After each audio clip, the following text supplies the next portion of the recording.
जय माता दी। मैं पंडित गौरव शर्मा, एस्ट्रो अर्थ चैनल में आप सभी का स्वागत है। आज हम जानते हैं कि मिथुन राशि का मार्च 2024 के राशिफल के बारे में और ग्रह गोचर के अनुसार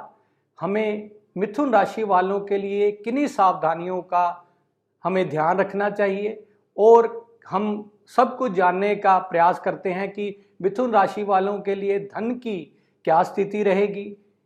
हेल्थ की क्या स्थिति रहेगी, मैरिज या लव रिलेशनशिप में किस प्रकार से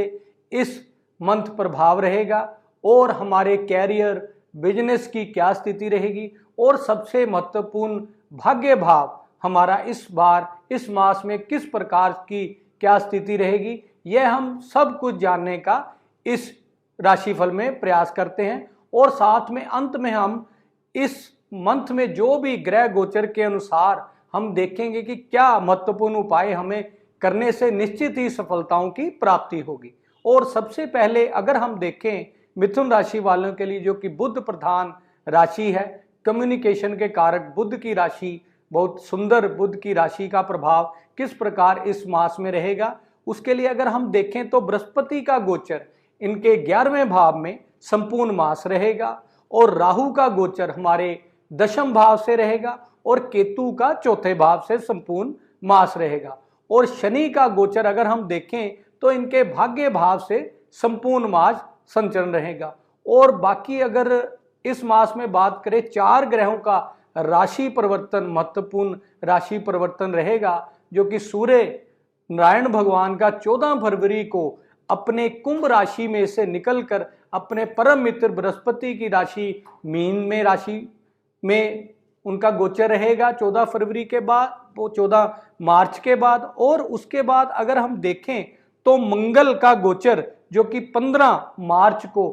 कुंभ राशि में होगा, मकर राशि में से। और अगर शुक्र का गोचर हम देखें तो 7 मार्च को वह शनि के साथ अपना संबंध बनाएंगे, और 31 मार्च को वह अपने उच्च राशि में प्रवेश करेंगे। अब हम ग्रह गोचर के अनुसार किस प्रकार के स्थिति बनी हुई है और किस प्रकार के परिणाम हमें प्राप्त होंगे, यह हम ज्ञात करते हैं। अगर हम देखें सर्वप्रथम हेल्थ के पर्सपेक्टिव से हमारी सेहत किस प्रकार से रहेगी, जो कि हम लग्नेश से देखते हैं। और लग्नेश जो कि मिथुन राशि वालों के लिए बुध देव बनते हैं, और बुध देव की स्थिति जो कि प्रथम सप्ताह है मार्च में 9वें भाव से सूर्य शनि की युति के साथ बना हुआ है। यानी कि हमारे जो कि लग्नेश बुध का हमारे 9वें भाव में भाग्य भाव में आना, यह बहुत उत्तम संयोग बना हुआ है। यानी कि हमारी सेहत इस मंथ में बहुत अच्छे हमें परिणाम प्राप्त होंगे।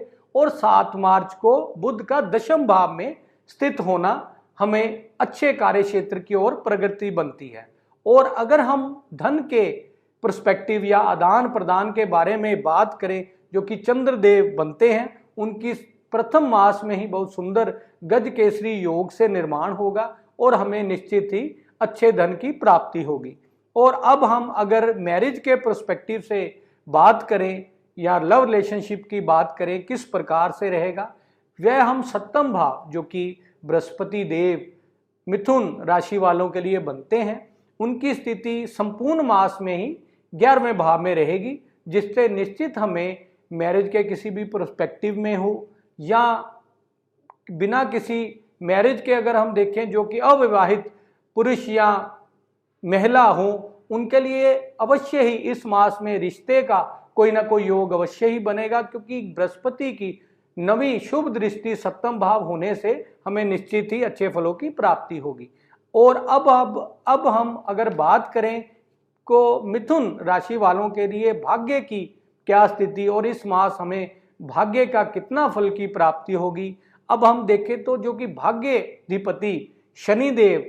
मिथुन राशि वालों के लिए बनते हैं, जिनका संपूर्ण मास में गोचर हमारे 11वें भाव से ही चल रहा है और संपूर्ण मास में रहेगा। और सूर्य बुध का बुधाते योग भी हमें उसकी प्राप्ति होगी, जिससे हमें निश्चित ही अपने भाग्य का संपूर्ण लाभ की प्राप्ति होगी। लेकिन कहीं ना कहीं बुध का जो कि 7 मार्च के बाद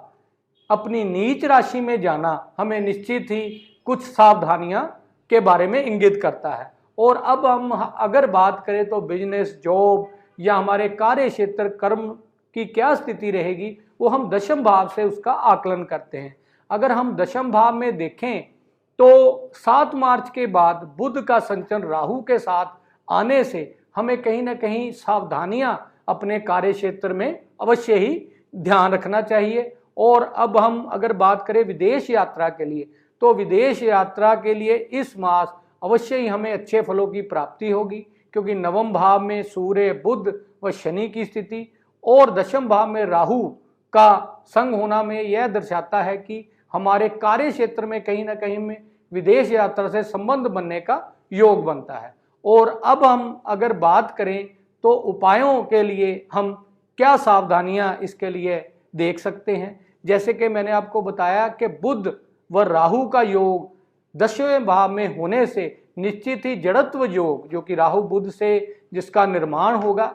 तो उसके लिए हमें उपाय निश्चित ही राहु के लिए उपाय अवश्य ही करना चाहिए, जिससे कि हमारे कार्य क्षेत्र में किसी भी प्रकार का व्यवधान ना आए। हमें 10 ब्लाइंड्स को एक बार खाना खिलाना चाहिए, जिससे कि हमें कार्य क्षेत्र में या जड़त्व योग का जो भी इस मास में योग बना उससे निजात मिल सके या उससे दूरी बन सके। और उसके साथ साथ जैसे कि मंगल देव का संचरण जो कि शनि के साथ 7 मार्च को बनेगा, उसके लिए भी हमें एक बार